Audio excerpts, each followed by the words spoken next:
Ahí estamos. Domingo, domingo, domingo.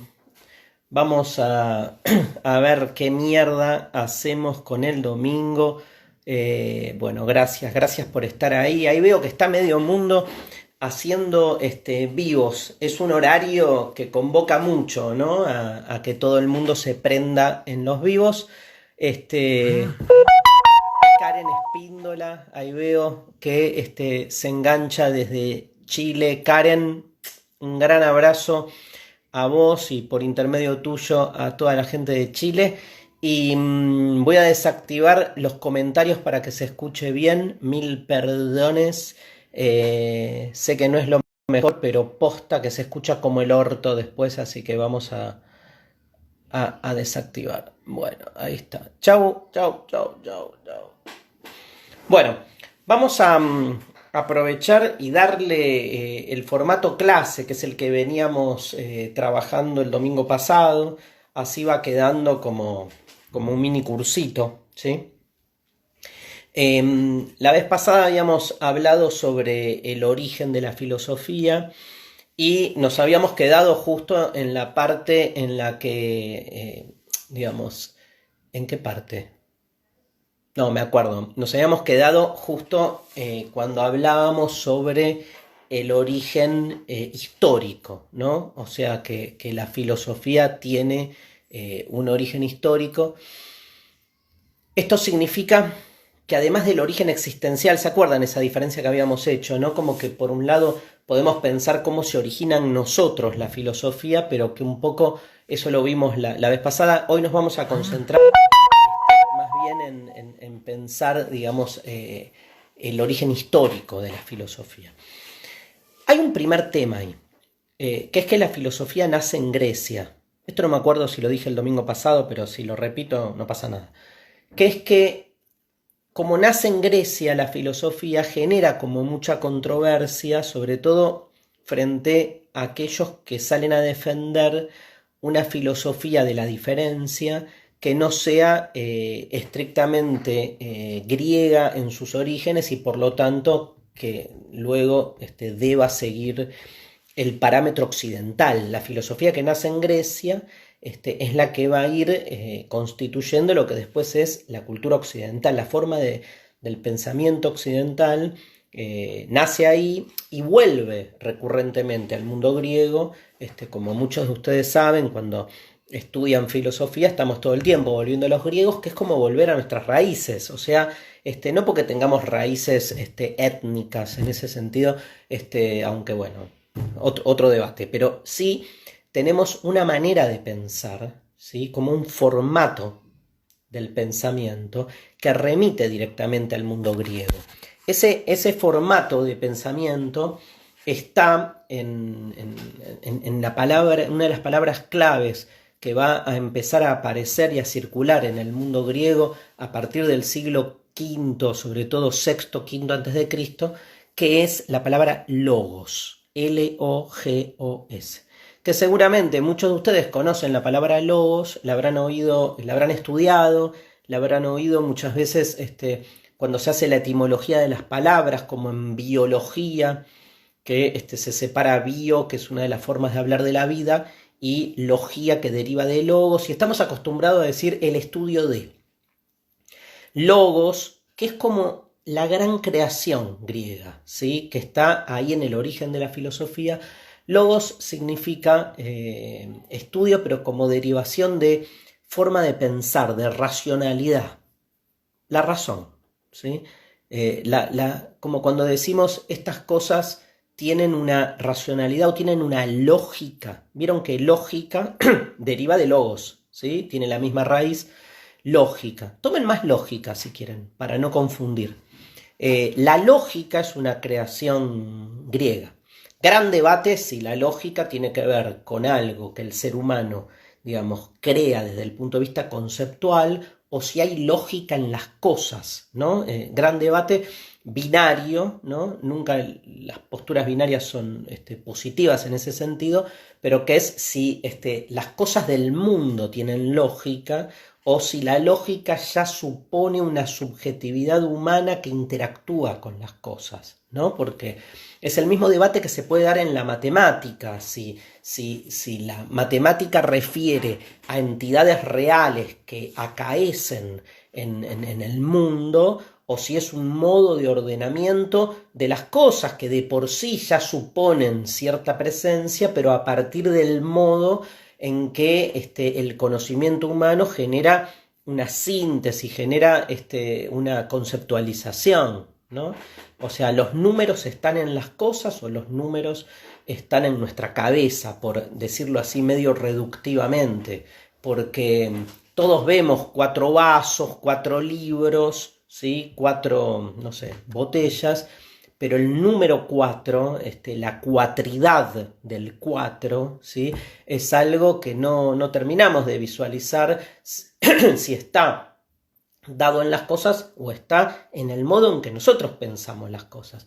La lógica es más o menos parecida, porque cuando nosotros pensamos la realidad, suponemos muchas veces que esas estructuras con las que pensamos la realidad no dependen de nosotros, sino de las cosas, una postura más bien objetivista, ¿no? En el sentido de pensar, digamos, que esa lógica es propia de las cosas en sí mismas. Y eso es discutible en términos filosóficos, porque puede ser que todas esas operaciones lógicas sean más bien parte, no sé si decir tan radicalmente del sujeto, pero como mínimo de la interacción entre el sujeto y el objeto. Bueno, ese logos, que es básicamente una forma de pensar lógica que nos acompaña a nosotros en este diálogo, por ejemplo. Digo, a ver, una de las leyes de la lógica más contundentes, el principio de no contradicción. O sea, no puede darse nunca algo y su negación al mismo tiempo. O sea, no puede darse nunca A y no A. No puede estar lloviendo y no lloviendo al mismo tiempo. O sea, vos ves caer la lluvia y decís, mirá, ahí cae la gotita, ahora no cae nada y cae la gotita. Bueno, no vale esa pelotudez como ejemplo o como contraejemplo, porque lo que decimos es, ¿está lloviendo o no está lloviendo? Igual valen las pelotudeces porque de eso vive la filosofía, ¿no? Cuando yo tiro este ejemplo en el aula e insto a que pensemos formas de confutar este ejemplo, está siempre, ¿no? El que empieza a decir, bueno, lo que pasa es que cuando llueve, llueve y no llueve al mismo tiempo porque la lluvia como que no es continua, ¿no? Que es una boludez bellísima, como todas las boludeces bien hechas tienen también un poco de belleza. Iba a decir al revés, que toda belleza siempre supone algo de boludez, cosa que también me banco, ¿no? Porque viste que la belleza empelotudece un poco, te deja medio así, ¿no? Como sacado, ¿sí? Medio inestable. No importa. Volvamos al logos y a las leyes de la lógica. La ley de no contradicción está presente, por ejemplo, en este diálogo entre ustedes y yo. O sea, todas estas boludeces que yo digo, ustedes las entienden porque cada palabra que yo digo se rige por el principio de no contradicción. Y la palabra significa lo que significa y no al mismo tiempo lo que no significa. Si no, no me entenderían. Porque si la palabra significaría al mismo tiempo palabra, pero también no palabra, anda a entender algo de lo que se está diciendo. Tendrías que estar viendo todo el tiempo qué mierda significa cada palabra en cada contexto, y si supone lo que está diciendo la negación, imposible. O sea, nosotros ese principio de no contradicción lo estamos utilizando permanentemente. La pregunta es si ese principio tiene que ver con la estructura de nuestra conciencia, de nuestra mente, que de algún modo así vino seteada o así se fue constituyendo de acuerdo a la teoría, digamos, de establecimiento de la conciencia que ustedes quieran, o si no es más que un reflejo de lo que sucede en la realidad, porque en la realidad estoy viendo un árbol de acá, hay un árbol o no hay un árbol, pero yo estoy viendo ahí que hay un árbol, y lo que no puede pasar, principio de no contradicción, es que haya y no haya ese árbol al mismo tiempo, pero no sé si eso tiene que ver con el árbol en sí mismo o con el modo en que yo accedo al árbol en el instante en que dirijo mi racionalidad, como si fuese mi mirada, lo pienso y al pensarlo, ¿estoy recibiendo la información del árbol y sus potenciales contradicciones o no? ¿O estoy yo proyectando ese principio lógico en el árbol? Porque el principio de no contradicción lo puedo tener yo y salir con ese principio, analizar todo lo que me rodea. Y entonces estoy yo proyectando subjetivamente todo y haciendo que las cosas acuerden con esas estructuras previas que yo tengo. Yo, mi mamá, mi vecino y Trump. Digo, el principio de no contradicción supone un logos, digamos, que de algún modo nos hermana a todos. Esa es una postura, digamos, muy típica para pensar esa racionalidad en este debate acerca de lo subjetivo y lo objetivo. Ahora, decía que en el mundo griego se empezó a pensar con ese logos. El primer pensador fuerte que utiliza además la palabra logos es Heráclito de Éfeso. Ahora lo vamos a ver a Heráclito. Pero ya circula entre los primeros presocráticos. Porque de alguna manera, decíamos la clase pasada, hay una famosa tesis que dice que la filosofía nace del pasaje del mito al logos. Nace del pasaje de una estructura narrativa que era el mito a otra estructura narrativa que es el logos. Son dos estructuras narrativas. Creo que decía la clase pasada que mito en griego significa cuento o relato. Y logos también remite a una de las acepciones de logos, tiene que ver con el logos en términos de orden, ¿no? También de cuento, pero si quieren en el sentido de cuenta, de contar, ¿no? Qué groso el verbo contar con sus dos acepciones, contar cuentos y contar números, entendiendo además que cuando uno cuenta un relato o cuenta un cuento, lo que está haciendo es de algún modo también enumerar ideas y darle una lógica, ¿no? Esa lógica está de algún modo siempre presente también en todo lo que contamos.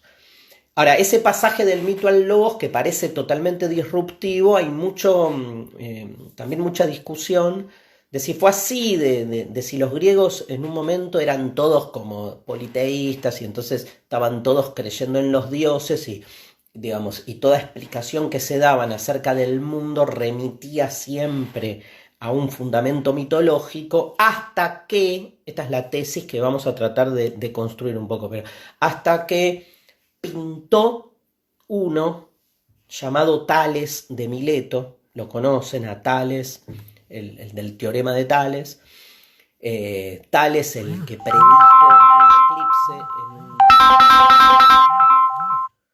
me están llamando por teléfono, bueno, Tales el que predijo un eclipse y conocido sobre todo como matemático, ¿no?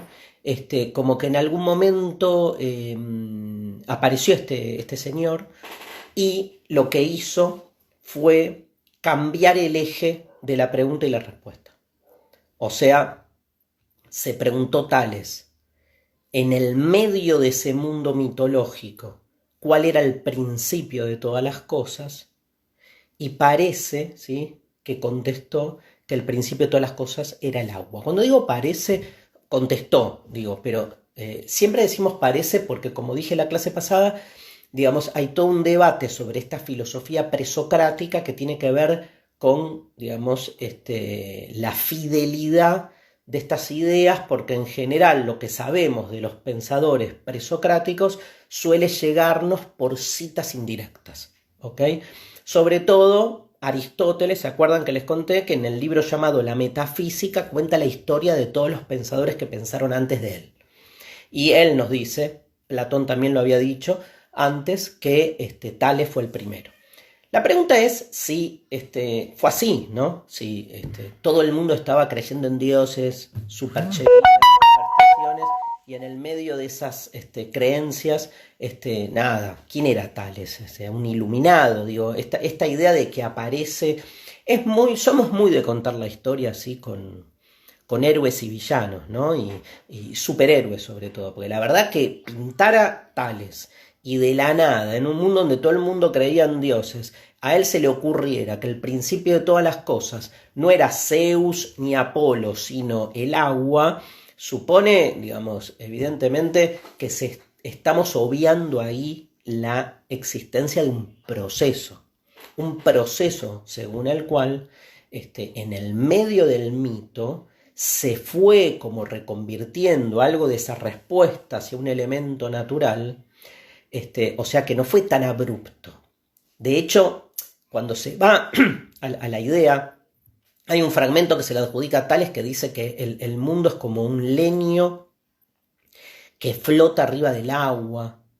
O sea, uno empieza a ver que Tales no dice H2O, o sea, no va a una exposición científica, físico-química del agua como elemento fundamental de todo lo que hay, sino que está más cerca de haber dicho el agua casi como una traducción de Poseidón, de la deidad acuática del momento. Incluso la idea que tenemos, pensemos en el segundo presocrático que quiero traer, que se llama Anaxímenes de Mileto, que dice que no es el agua el principio último de todas las cosas, sino el aire. Y el aire, para Anaxímenes, no es oxígeno 2. El aire es un elemento vivificante. Digo, tiene mucho vivificante, que es que le da vida a las cosas. Digo, tiene mucha más relación, si quieren, con los relatos más cosmogónicos de esa época, donde el aire, digamos, tiene más una función dadora de vida, pero, digamos, está más cerca de lo sobrenatural que de lo natural, aunque nosotros, en una lectura más naturalista que queremos darle desde nuestro tiempo, digamos que estos tipos se salieron del mito. Pero porque nos gusta contar la historia así, ¿no? Digo, y cuanto más pasa el tiempo, nos gusta que sea ordenada, como hasta acá pasó tal cosa, hasta acá pasó la otra, porque piénsenlo al revés también, digamos, muchos de los mitos siguieron vigentes.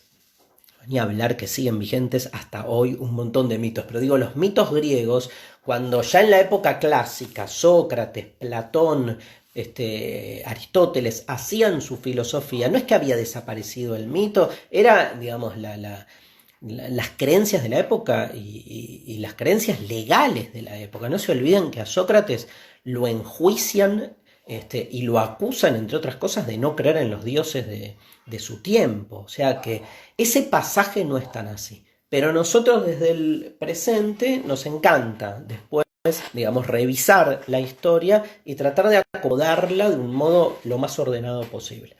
Bien, volvamos a la pregunta y a las respuestas posibles. Y entendamos la lógica. ¿Por qué se da este pasaje o supuesto pasaje del mito al logos? Porque vamos encontrando, así como categorías, que sí, digamos, en esas lecturas posteriores de Aristóteles en adelante se nos presentan claramente como, digamos, respuestas muy ligadas a un elemento natural, algo razonado, algo conceptual. Hay una diferencia. La pregunta es, ¿cuál es el principio? Hay muchas maneras de pensar cuál es el principio. Sinónimo de principio, origen, pero también sinónimo puede ser causa. Causa es una palabra muy propia de la filosofía, de los debates que hay en filosofía. Cuando uno dice cuál es la causa de algo, debo remitirme a Aristóteles y su famosa teoría de las 4 causas. ¿Se acuerdan? ¿La vieron? Aristóteles decía, digamos, que cuando uno se pregunta por el principio de algo o por la causa de algo, se principia, digamos, concomitantemente en la pregunta, digamos, convergen 4 formas diferentes de plantear la pregunta por la causa de algo. Si yo digo, por ejemplo, digamos, ¿cuál es, no sé, la causa o el principio de esta taza? ¿Sí? Entonces yo me puedo preguntar muchas cosas. Me puedo preguntar qué es esta taza, cuál es el principio que le da sentido. Y Aristóteles lo llamaba la causa formal, porque es lo que explica cuál es su forma, pero en un sentido más conceptual. Ahora, si me pregunto, digamos, cuál es la causa en términos materiales, causa material, lo que me pregunto es, ¿de qué está hecha la taza? Y yo diría, vidrio. Y podría preguntar, ¿y cuál es la causa material del vidrio? Y diría, arena, fuego, soplido. Y podría seguir casi hasta el infinito preguntándome por la causa material de la causa material de la causa material hasta encontrar eso que buscan Tales, Anaxímenes, que es el principio material de todo lo que hay. Claro, lo que pasa es que en Tales y en Anaxímenes, en muchos de los que van a aparecer luego entre los presocráticos, la pregunta por el principio todavía, digamos, es un poco material, pero también formal, porque están preguntando un poco por todo. También podemos preguntar cuando preguntamos cuál es el principio o causa de esta taza, ¿quién la hizo? Y ahí diremos un obrero, ¿no? Obvio. O sea, ahí diremos que la hizo el vidriero, o que la hizo el asalariado que está trabajando en la vidriería no sé qué, o que vino de China. No digamos más nada. Digamos, pero ahí la causa o el principio tiene que ver más bien, se llama causa eficiente en Aristóteles, nombre la formal, la material y ahora la eficiente o causa productiva, que es quién lo produjo, quién lo hizo. Es quién. También cuando preguntamos cuál es el principio de algo decimos, ¿no? Lo podemos preguntar ahí. No es que una causa sea mejor que otra o superior a otra, son como laderas distintas de una montaña, así son como variables distintas para preguntar y entender algo, un fenómeno, un objeto. Falta la cuarta, que es la causa final, que se suele decir que es la específicamente aristotélica, porque en general la mayoría de los pensadores previos a Aristóteles no se preguntaban por esa causa final, no la tomaban en cuenta. La causa final o teleológica, porque teleología, telos en griego significa eso, finalidad, sentido final de algo. La causa final de la taza vendría a ser, ¿para qué sirve? ¿Cuál es el principio? Como si preguntáramos, ¿cuál es su sentido? ¿Cuál es su razón de ser? ¿Para qué está? ¿Para qué la inventamos? ¿Para qué creamos? ¿Para qué fabricamos una taza como esta? Nada, para tomar boludeces. Evidentemente, para albergar líquidos. Está bien que alguien me puede decir, yo quiero plantar un zapallo en la taza y podría. Pero, digamos, es otra discusión esa. En principio, digamos, todo tiene también una causa final, que es algo así como, digamos, cuál es el sentido de algo en términos más generales, ¿no? Bien,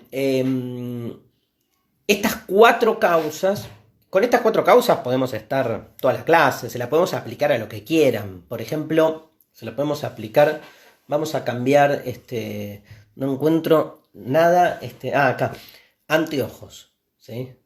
Causa formal significa ¿qué es esto? ¿No? Digo, la pregunta es más bien ¿qué es? ¿Cuál es el principio? ¿Qué es esto? Bueno, esto es un instrumento que de algún modo es parte. Sí, o sea, la causa formal es lo que define lo específicamente esencial de este instrumento, que es lo que hace que esto sea un anteojo y no sea un binocular o no sea otra cosa. Es lo que lo delimita en su ser, ¿sí? Causa material, ¿de qué está hecho? Está hecho de vidrio, digamos, esto que no sé qué mierda es, Carey, ¿se acuerdan de la canción de Charlie? Anteojos negros de Carey. Qué mal desafiné ahí. Esto es Carey, me parece. Bien, ¿cuál es la causa eficiente? El anteojero, ¿sí? Y que es el que lo hizo. Me lo regalaron en Córdoba. Una vez que fui, una persona que trabajaba en una óptica me llamó y me dijo, te queremos regalar unos anteojos. Me pidió la medida de mi ojo podrido y a partir de ahí me regaló este anteojo. Y la causa final, obviamente, para leer bien, para agrandar la vista, para lo que sea. Podemos encarar con las 4 causas al ser humano. ¿Cuál es la causa? ¿No? Está bueno. Mía, ponele. ¿Cuál es mi causa formal? ¿Qué soy? Un ser humano. Ok. Eso es la causa formal, ¿no? Tratar de diferenciarme. O sea, ¿qué no soy?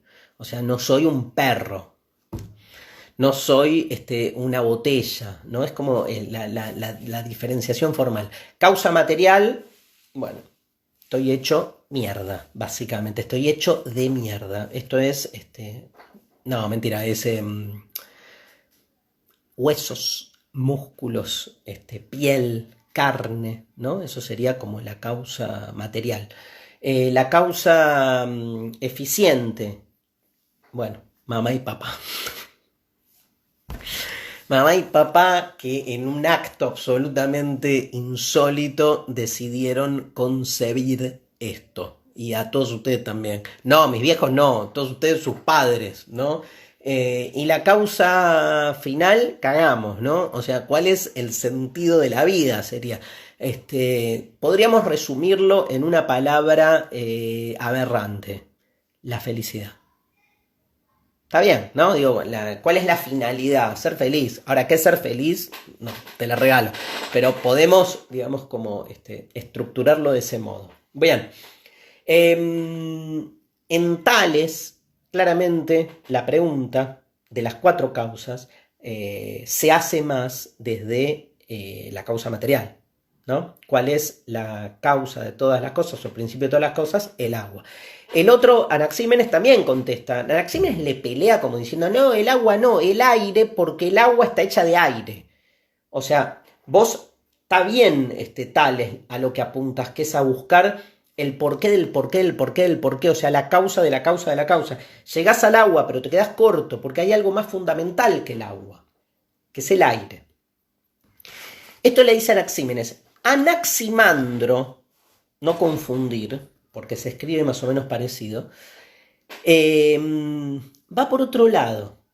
No abandona todavía la materialidad de la respuesta, pero Anaximandro va por otro lado y dice, a ver, para mí, un clásico, ya existía el para mí en Mileto, para mí no es ni agua ni aire, sino, y tira, se los digo en griego primero, tira un concepto que es toapeiron.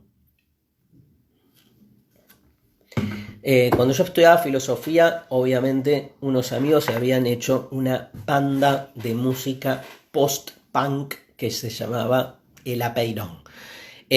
Toapeiron, que vendría a ser en castellano algo así como lo ilimitado, ¿sí? Lo ilimitado, lo indefinido, lo confuso. Confuso no, lo ilimitado.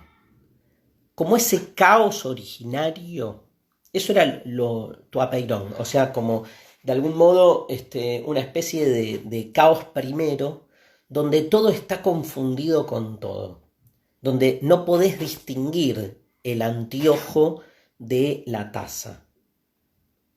En ese caos originario todo estaba junto.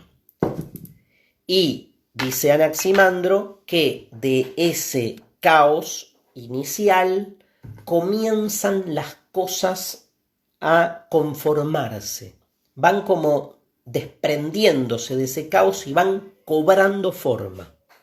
Ah, bueno, porque el planteo ya es otro. Fíjense que ahora el planteo ya no es de qué material está hecho, sino que supone una materialidad original que es todo este mundo pero descompuesto, ¿sí? O sea, antes de ser compuesto, y como que de ese caos, digo, todo esto lo conecto con lo que hablábamos antes. Para el mito griego, en el origen era el caos, ¿eh? Y de caos nace Gea, la tierra, y de Gea nace Urano, el cielo. O sea que, fíjense si no hay todavía una asociación directa con el mito. Digo, para esa idea que les decía tan rupturista de que de repente pintó Tales y trajo la racionalidad.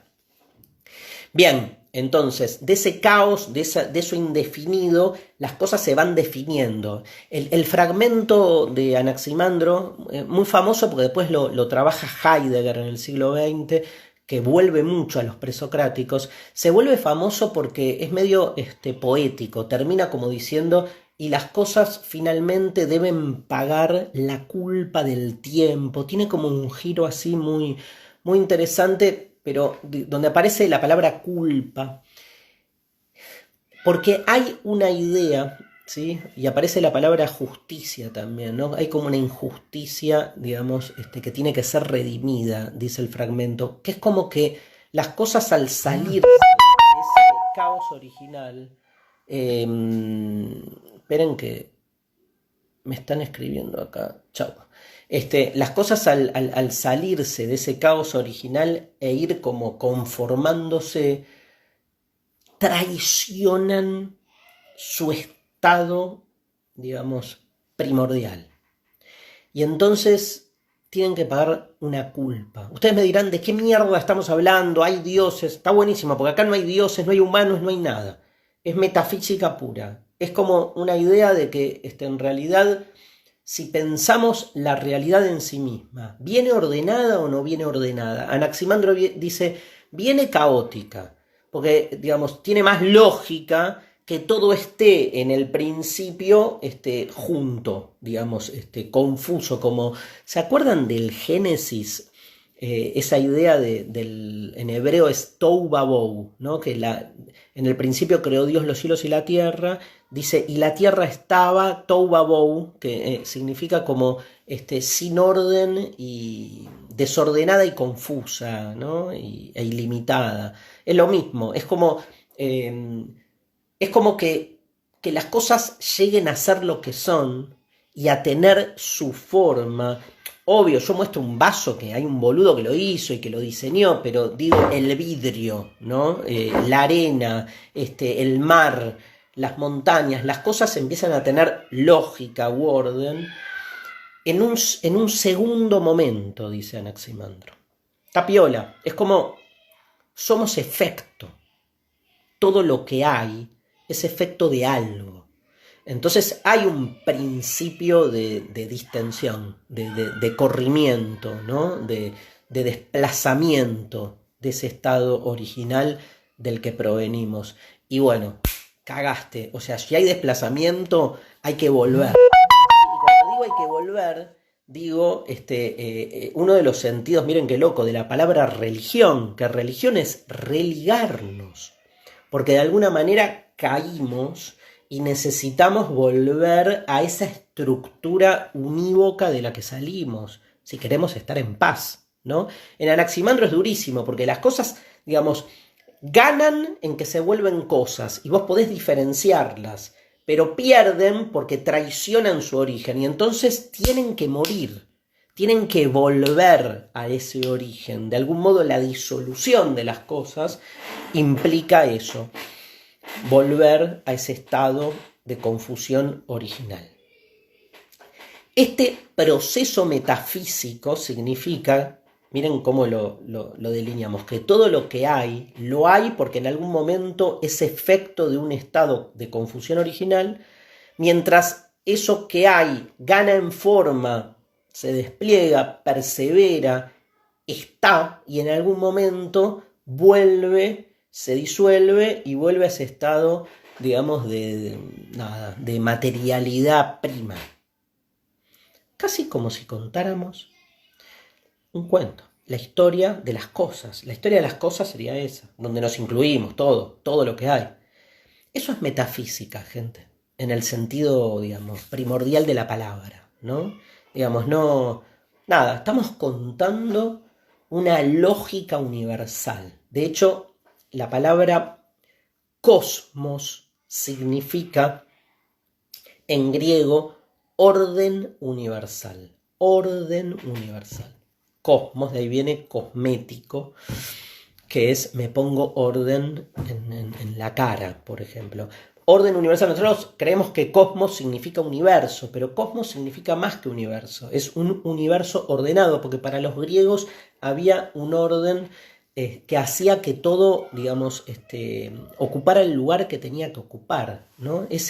Por eso se habla de cosmogonía, como les decía antes, o cosmología, el estudio, ¿no? Las cosmologías, como más que el estudio, serían los grandes discursos que explican la existencia del cosmos, ¿sí?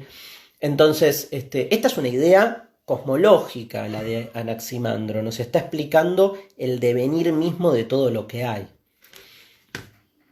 Literatura, bellísima, como toda literatura que nos ubica. Obvio que esto no es científico, pero es interesante ver cómo el desarrollo de la ciencia, tanto en el mundo griego que ustedes conocen, como después ya en la modernidad, no es algo que surge así ex nihilo, de la nada, sino que está en diálogo y resignificación constante de estructuras de pensamiento de las que provenimos. Entonces, Heidegger se detiene mucho en este pasaje de Anaximandro porque realmente visualiza ahí un modo de pensar que de algún modo nos sigue condicionando.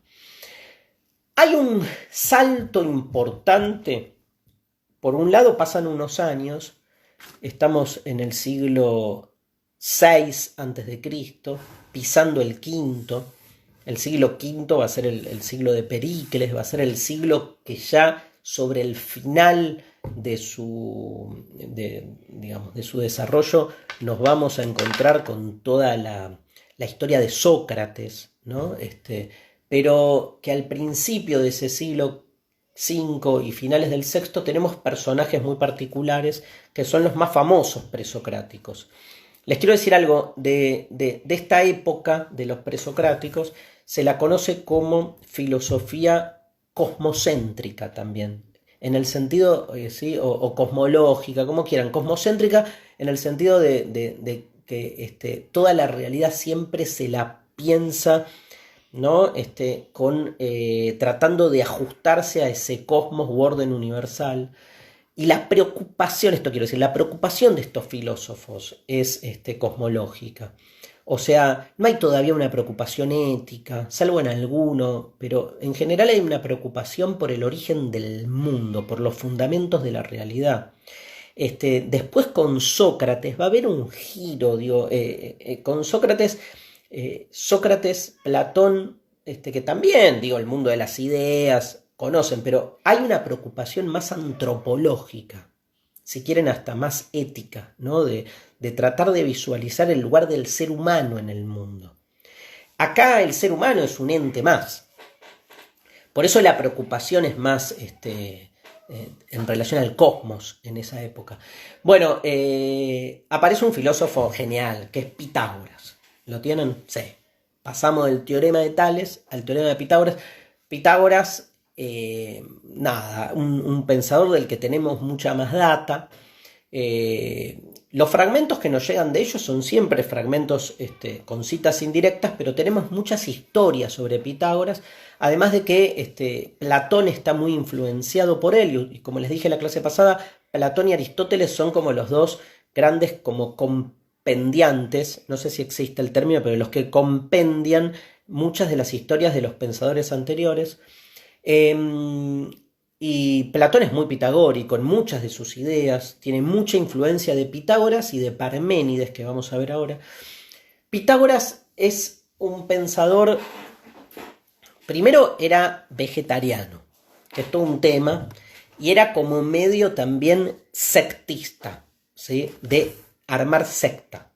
De hecho, los pitagóricos y luego los neopitagóricos son como sectas, les diríamos hoy, grupos de personas que eligen un estilo de vida. La filosofía empieza a tener esa otra variable que es, ¿viste? Cuando decís una filosofía de vida, ¿no? Como que la filosofía con Pitágoras empieza a convertirse en una conducta.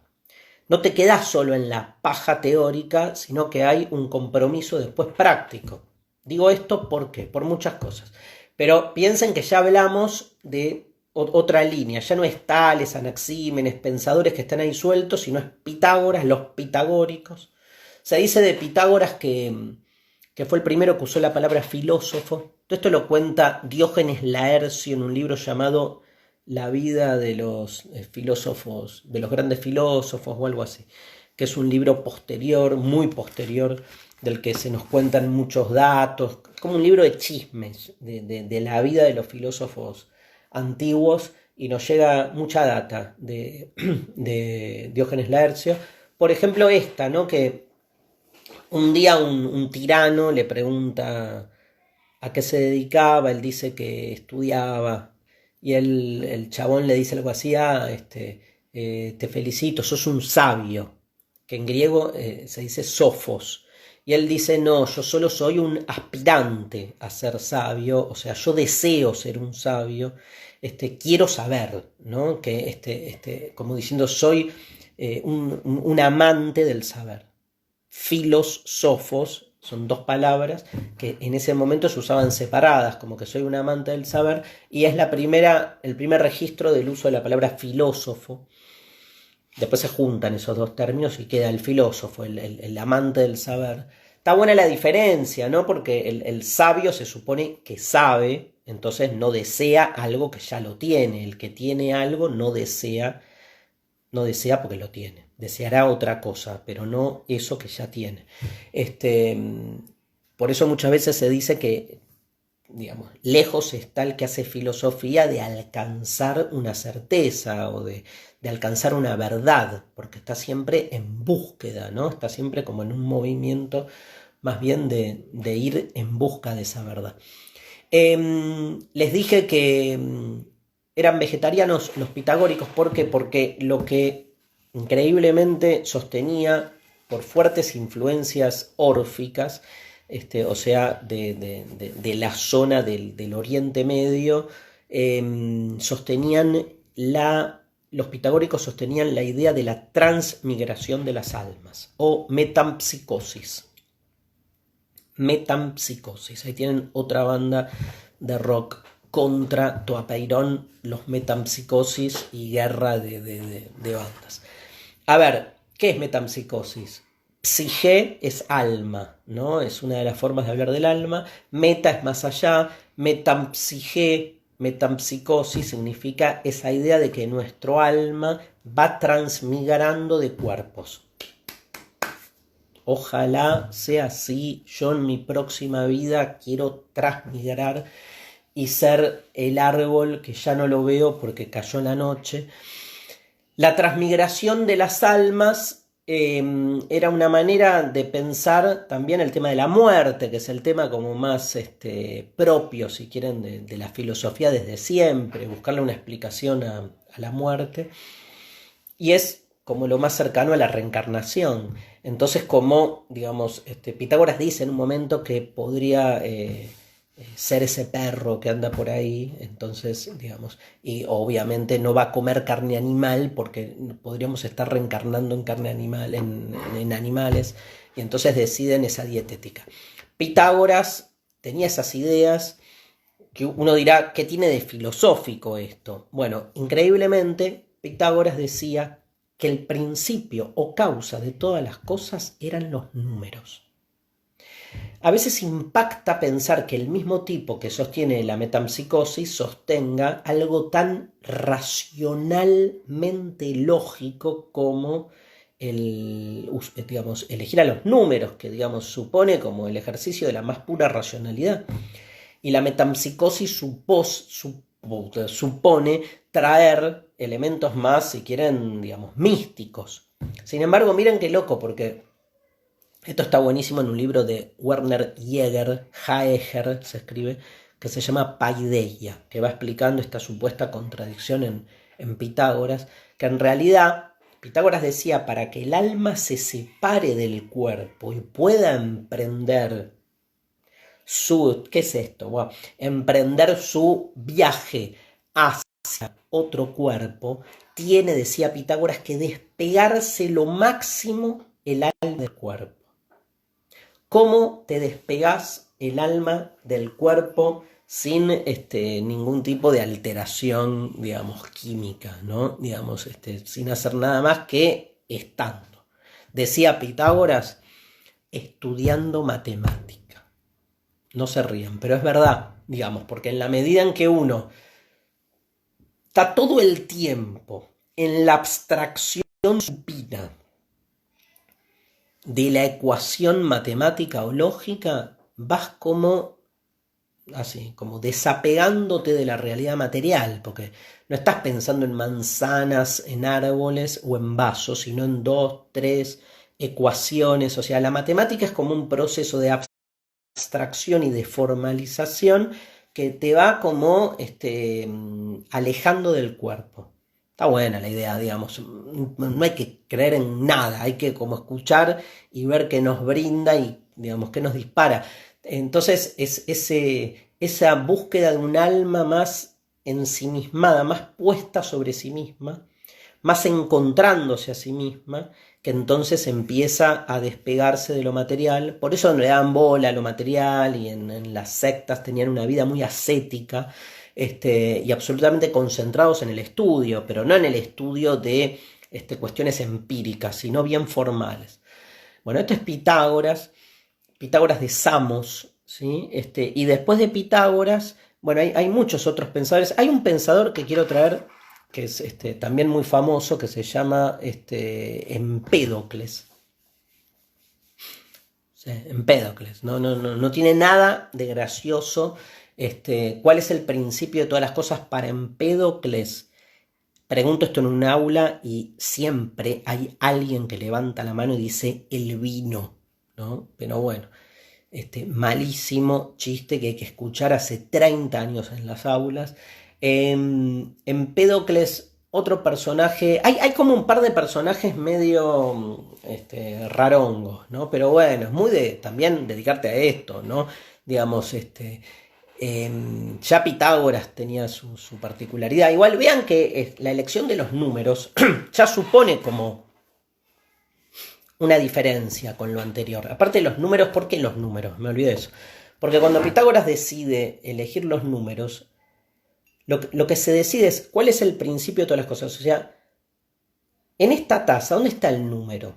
En que la taza, antes que nada, antes de ser taza, antes de ser de vidrio, es una.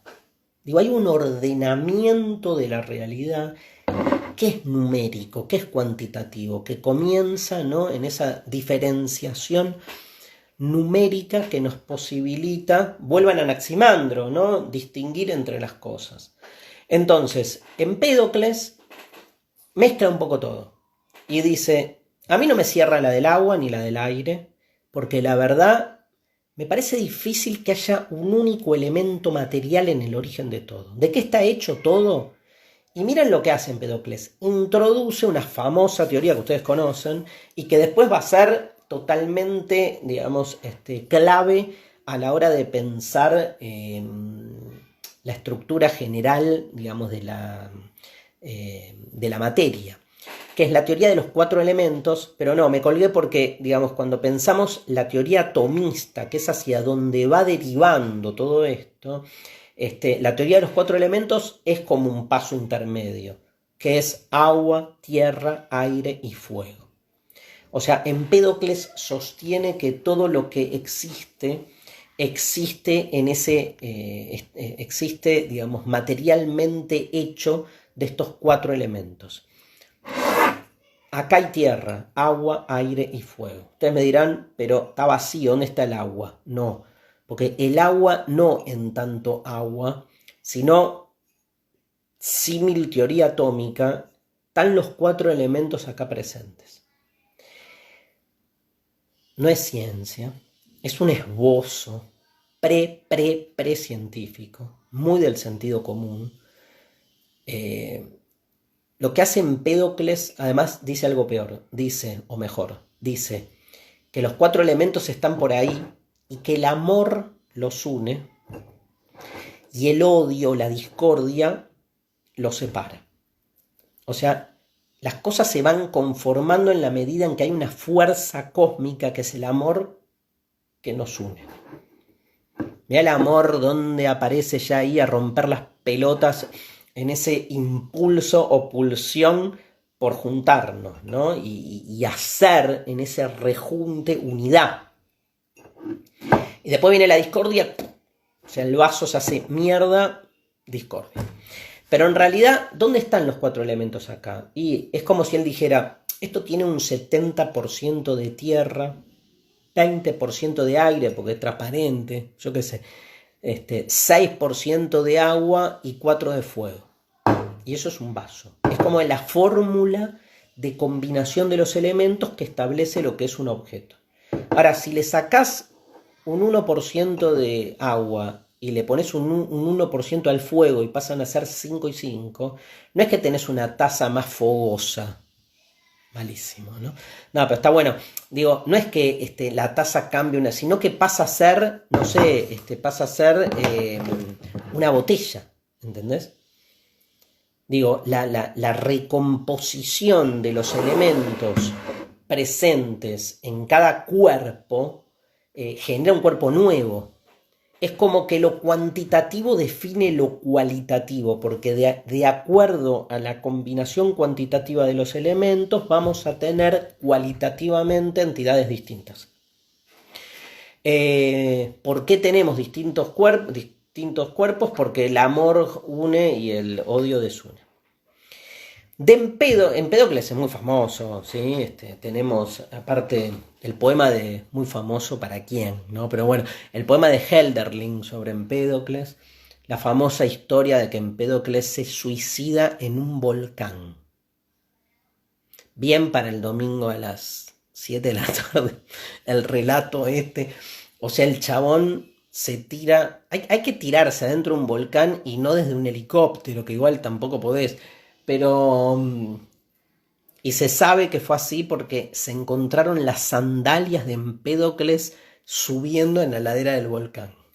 Nada, cuento la leyenda, el mito de la muerte de Empédocles. Y nada, y después de Empédocles va a aparecer el gran debate, que lo voy a dejar para el domingo que viene, entre Heráclito y Parménides. Lo dejo para el domingo que viene si da, porque no sé, si gusta. Después mándenme mensajes si les gusta que esta historia de la filosofía antigua, a ver si la seguimos. Hay un montón de otros pensadores en este momento. Uno de ellos se llama Genófanes, que va a ser ahí de la corriente donde va a estar afiliado Parménides de Elea, que es de quien vamos a hablar la clase que viene. Parménides y Heráclito es un debate del carajo el que se da ahí acerca de si las cosas se mueven o no se mueven, o sea, si el cambio es el origen o no. Heráclito es contundente que el origen de todas las cosas, el principio de todas las cosas es el cambio, el devenir, dice él. Y Parménides no, que las cosas, digamos, que el cambio es ilusorio y va a introducir una categoría fundamental, que es la del ser. Está bueno eso también, pensar que en el principio de todas las cosas es que las cosas son, ¿no? Algo dijimos la clase pasada. Bueno, pero hay otros, por ejemplo, Genófanes, Meliso, que son autores que van a elegir, por ejemplo, aparece en Genófanes la idea de Dios, de un Dios que ya no es el Dios del mito, ¿no? Sino Genófanes es muy famoso porque cuestiona el mito. Tiene, ¿se acuerdan? En alguna clase también hablé de esto, cuestiona el antropomorfismo de los mitos griegos y habla de un Dios más como ese logos general del que hablábamos. Genófanes dice, si los bueyes tuvieran manos, pintarían a sus dioses con cara de buey. Los negros pintan a sus dioses negros y los tracios a sus dioses rubios. ¿Por qué? porque en definitiva la antropomorfización del Dios significa pensar que cada, digamos, cultura, cada tribu crea y elabora las deidades a su imagen y semejanza, con lo cual esos dioses del Olimpo griego refieren más a la realidad propia de los que estaban viviendo ahí. Y entonces va más por ese lado. Después está Anaxágoras, que tiene también unos conceptos muy piolas como el de homeomería, la idea de que las cosas en realidad, de que todo, la homeomería es una categoría muy, muy interesante, que es pensar que las cosas están hechas de como partículas así minúsculas, cada una de las cuales contiene la totalidad de la cosa. Y entonces como que esta taza está hecha de homeomerías y cada homeomería es toda la taza en su totalidad, que se repite. Y después, y elige el principio de todas las cosas para Anaxágoras es el nous, N-O-U-S, como una especie de pensamiento o inteligencia rectora universal. De nuevo la idea de logos. Y quiero terminar la clase con los atomistas. Demócrito, el más famoso, Demócrito de Abdera. Demócrito va a decir, introduce el concepto de átomo, ¿no? De que, o sea, ¿para qué ir a la huevada de la tierra, el agua, el aire y el fuego, que están buenísimas, igual como metáforas? Pero lo que va a decir es que en el fondo todo está constituido por pequeñas partículas indivisibles. Átomo significa indivisible, individuo es átomo en griego, que en la medida en que se van combinando como los elementos en Empédocles van constituyendo las cosas. Bueno, los atomistas van a tener mucha fuerza, después no van a terminar siendo así como de la pata hegemónica de la filosofía clásica griega, va a ser retomado fuertemente por Spinoza, Marx retoma obviamente a los atomistas, y a Demócrito, si no me equivoco, una de las tesis de Marx es sobre Demócrito. Y Nietzsche, obviamente que también lo lee, al igual que a Heráclito. Bueno, hasta acá llegamos con esta clase. Espero que tengan un domingo. Aparte del teléfono me queda 3 de batería. Espero que tengan Estuvo lindo el día. La cuarentena estamos hasta la pelota ya, ¿no? Como medio agobiados. Pero bueno, sigamos a ver hasta cuándo, cuánto más falta. Y eso, nada, ya ni sé qué decir. Los quiero mucho. Gracias por estar ahí, un placer enorme. Nos vemos la próxima.